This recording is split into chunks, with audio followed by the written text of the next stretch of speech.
ഞാൻ 1978 KSUവിലൂടെ കോൺഗ്രസിൻ്റെ കുടുംബാംഗമായിട്ട് വന്നയാളാണ്. ഏകദേശം 45 വർഷത്തോളം കോൺഗ്രസുമായി ചേർന്ന് പ്രവർത്തിച്ചു. അതിനിടയിൽ ലീഡർ കെ കരുണാകരൻ DIC രൂപീകരിച്ച സമയത്ത് അദ്ദേഹത്തോടൊപ്പം ചേർന്ന് ഇടതുപക്ഷത്ത് പ്രവർത്തിക്കാനുള്ള സാഹചര്യം ഉണ്ടായിരുന്നു.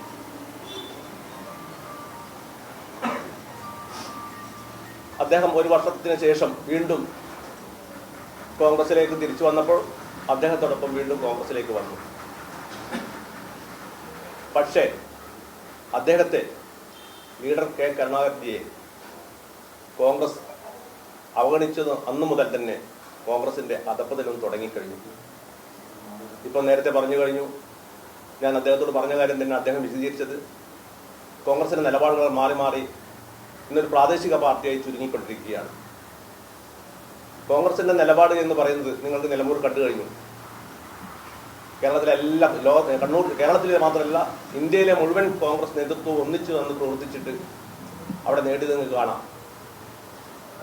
അവിടെ 2021 കോൺഗ്രസിനുണ്ടായിരുന്ന ഭൂരിപക്ഷം എന്ന് പറയുന്നത് 78,000 വോട്ടിൻ്റെ,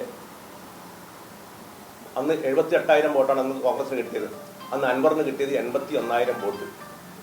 ഇന്ന് അൻവർ 20,000 വോട്ട് പിടിച്ചിട്ടും കോൺഗ്രസിന് കിട്ടിയ വോട്ട് 76,000. കോൺഗ്രസ് തന്നെ പറഞ്ഞു 8,000 വോട്ട് ഞങ്ങൾ പുതുതായി ചേർത്തിട്ടുണ്ട് എന്ന്. LDFിനെ സംബന്ധിച്ചിടത്തോളം 66,000 + 20,000 86,000 വോട്ട് കിട്ടിക്കഴിഞ്ഞു. ഈ കോൺഗ്രസിന് 90,000-ന് മുകളിൽ വോട്ട് കിട്ടിയാൽ മാത്രമേ അവിടെ വിജയിച്ചു എന്ന് പറയാൻ പറ്റൂ. കാരണം ഒരു മത്സരത്തിൽ ഒരാൾ ജയിക്കും, പക്ഷേ അടിത്തറ ഇളകിയിരിക്കുന്നു. LDFിൻ്റെ അടിത്തറ കൂടിയിട്ടുണ്ടെന്ന് എനിക്ക് ആ കാര്യത്തിൽ പറയാനുള്ളത്. കാരണം 5,000 വോട്ട് കൂടുകയാണ് ഇത്. അൻവറിൻ്റെ കാലത്ത് അദ്ദേഹത്തിന് കിട്ടിയ വോട്ട്, അത് അൻവറും കൂടി ചേർന്നുകൊണ്ടാണ് ആ കാലഘട്ടത്തിൽ ഈ പറഞ്ഞ 81,000 വോട്ട് കിട്ടിയത്. 19,760 വോട്ട് നേടിക്കൊണ്ട് അദ്ദേഹത്തിൻ്റെ വോട്ട് മാറ്റി 66,760 വോട്ട് നേടിക്കൊണ്ട് LDF അടിത്തറ ഇളകാതെ ഈ പറയുന്ന എല്ലാ പ്രതിസന്ധികളും നേരിട്ടുകൊണ്ട് LDF അവിടെ നേരിട്ടു. അവിടെ കണ്ടത് എന്താണ്? അവിടെ ജമാഅത്ത് ഇസ്ലാമി, വെൽഫെയർ പാർട്ടി ഇവരുടെ ഒരു വർഗീയ ധ്രുവീകരണം നടന്നു.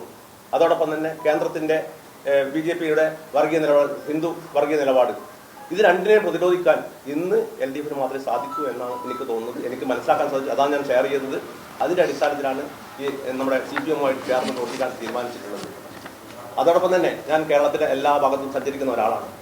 നമുക്ക് സഞ്ചരിച്ചാൽ കാണാം കേരളത്തിലെ റോഡുകൾ. CPM-നെ സംബന്ധിച്ചിടത്തോളം കേരളത്തിൽ നേരത്തെ താഴേക്കിടയുള്ള ജനങ്ങളുടെ ഉന്നമനായിരുന്ന ലക്ഷ്യം ഇന്ന് അടിസ്ഥാന വർഗത്തിന് മാറ്റി അടിസ്ഥാന വർഗത്തോടൊപ്പം തന്നെ അടിസ്ഥാന സൗകര്യങ്ങൾ വികസിപ്പിക്കുന്നതിൽ മുൻഗണന കൊടുത്തിരിക്കുന്നു. കേരളത്തിലെ റോഡുകളൊക്കെ നമുക്കിന്ന് റോഡ് സഞ്ചരിക്കുമ്പോഴേ ഒറ്റപ്പെട്ട സംഭവം ഒഴിച്ചു കഴിഞ്ഞാൽ ഒരു 10,000 കിലോമീറ്റർ എടുത്താൽ ഒരു 1-2 കിലോമീറ്ററിന്റെ പ്രശ്നങ്ങൾ ചൂണ്ടിക്കാണിച്ചാണ് കേരളത്തിന്റെ റോഡിന്റെ തകരാറ് പറയുന്നത്. നമുക്ക് ഏത് റോഡ് നോക്കിയാലും നമ്മൾ ഇന്നലെ പോയ റോഡെല്ലാം നാളെ കാണുന്നു. അത്രയും നല്ല വിശാലമായ റോഡുകൾ വികസിക്കുന്നു, അടിസ്ഥാന സൗകര്യം വികസിക്കുന്നു. പിന്നെ നമ്മളിതിന് മാറി ചിന്തിക്കണം. ഞാൻ പറയുന്നു, അടുത്ത വർഷം അടുത്ത തെരഞ്ഞെടുപ്പിൽ LDF തീർച്ചയായും LDF മൂന്നാം തവണയും വരുന്ന സംശയമില്ല. അവിടെ എനിക്ക് കോൺഗ്രസ്സുകാരായിട്ടുള്ള ആൾക്കാരോട്, ഗാന്ധിജിയെ സ്നേഹിക്കുന്നവരോട് എനിക്ക് പറയാനുള്ളത്, നിങ്ങൾ എന്നോടൊപ്പം തന്നെ ഈ പ്രസ്ഥാനത്തിലേക്ക്, ഇടതുപക്ഷ പ്രസ്ഥാനത്തിലേക്ക് വരണം എന്ന് പറയുകയാണ്.